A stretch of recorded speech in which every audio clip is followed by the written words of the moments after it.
Ótima noite, meus amados irmãos e amigos. Quero deixar-lhes uma mensagem que eu creio será muito importante para todos. No livro de Marcos, capítulo 4, do verso 35 a 41, a Bíblia diz assim: E naquele dia, sendo já tarde, disse-lhes: Passemos para o outro lado. E eles, deixando a multidão, o levaram consigo, assim como estava no barco, e havia também com ele outros barquinhos. E levantou-se grande temporal de tempestade, e subiu as ondas por cima do barco, de maneira que este já se enchia. E ele estava na popa, dormindo sobre uma almofada, e despertaram-no, e dizendo-lhe: Mestre, não se te dá que pereçamos? E ele, despertando, repreendeu o vento e disse ao mar: Aquieta-te, cala-te. E o vento se aquietou, e houve grande bonança. E disse-lhes: Por que sois assim tão tímidos? Ainda não tendes fé? E sentiram um grande temor e diziam uns aos outros: Quem é este que até o vento e o mar lhe obedecem? Esse texto não é desconhecido. Eu creio que a maioria já deve ter lido ou ouvido alguma mensagem sobre esse tema.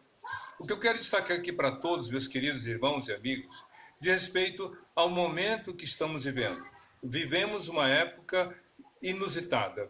Uma coisa é você ler sobre pandemia, uma coisa é você conhecer a história de povos que enfrentaram coisas parecidas.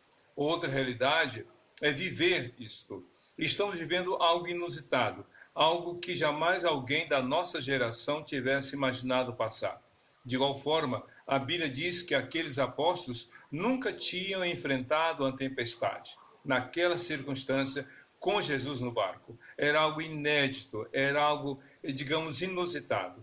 Naturalmente, por ser algo novo e desesperador, o pânico, o medo, o perigo era iminente. E eles também perceberam que a vida deles estava em risco, como muitos de nós têm demonstrado preocupação com a sua vida, com seus familiares, com seus parentes, conhecidos de longe e de perto.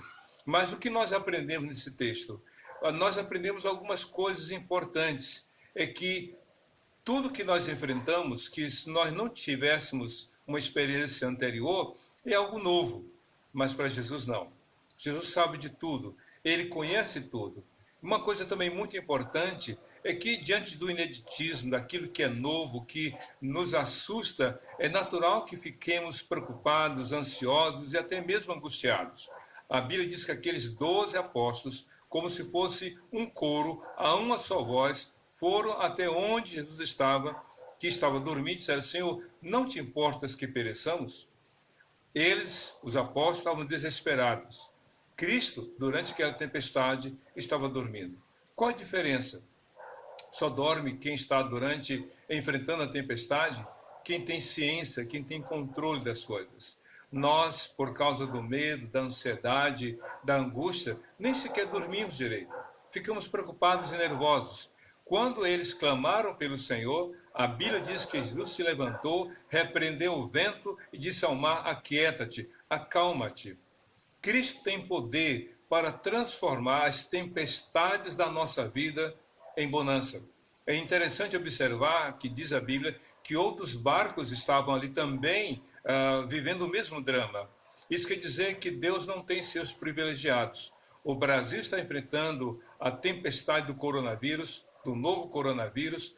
Outras nações, como temos acompanhado, Itália, Espanha, Portugal, China, que foi o epicentro, e outros países, outras nações que nem sequer temos tomado conhecimento, também estão passando pelas mesmas dificuldades. Outros barcos acompanhavam o barco onde Jesus estava. Isso quer dizer que todos somos iguais diante do Senhor. Todos, sem exceção. Sofre quem muito tem, quem pouco tem. Sofre quem muito sabe, quem pouco sabe. Sofre quem muito realiza, quem pouco realiza. Sofre todas as pessoas. Todas as pessoas sofrem. Por quê?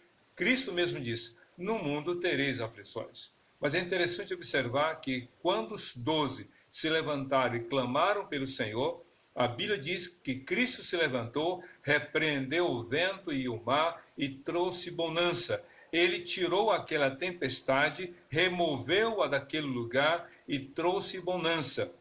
E é interessante observar que não só o barco onde Jesus estava, mas todos os outros barcos também puderam experimentar daquela bonança. Isso nos mostra, meus queridos, o poder da oração, da intercessão. Os apóstolos foram até Jesus e pediram por si, mas o que eles puderam perceber é que a oração de Jesus não foi, ou a ação de Jesus não foi só para atender a oração deles, mas também para abençoar outros que nem sequer tinham consciência do que estava acontecendo naquele barco onde o Senhor estava. Então não pare de orar.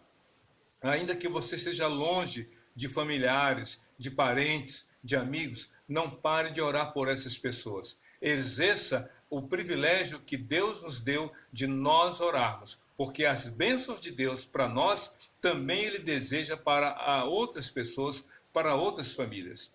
Agora, é uma coisa maravilhosa. A Bíblia não diz por quanto tempo durou aquela tempestade, mas uma coisa é certa: houve um momento em que ela parou. Houve um momento em que ela cessou. Isso quer dizer, meus queridos, que essa tempestade do coronavírus, a tempestade da Covid-19, uma hora vai cessar. Como vai acontecer, quando vai acontecer, nós não sabemos. Mas o importante é que nós venhamos a permanecer no barco com Jesus. O desespero pode levar alguém a querer pular fora. O desespero pode alguém querer tomar medidas extremas, mas não adianta. Isso não resolve. O importante é permanecer com Jesus. No tempo certo ele vai agir, no tempo certo ele vai atuar. E é interessante que quando trouxe bonança, Cristo perguntou àqueles homens: por que vocês tiveram medo? Por que vocês ainda não creram? Eles nunca tinham enfrentado algo semelhante. Como nós também nunca tivemos enfrentado uma pandemia em nossa geração. É natural que haja medo. É natural que haja angústia, que haja inquietação. Mas o Jesus que esteve naquele barco, naquela tempestade, é o mesmo que atua hoje. Então nós sabemos, nós temos que crer que Ele é poderoso para trazer paz, bonança ao nosso coração. Nenhuma tempestade dura para sempre. Que você espere, acalme-se e aguarde o tempo e o agir de Jesus na sua vida e na sua família para a glória dele. Que Deus te abençoe. Uma semana abençoada na presença de Jesus. Amém.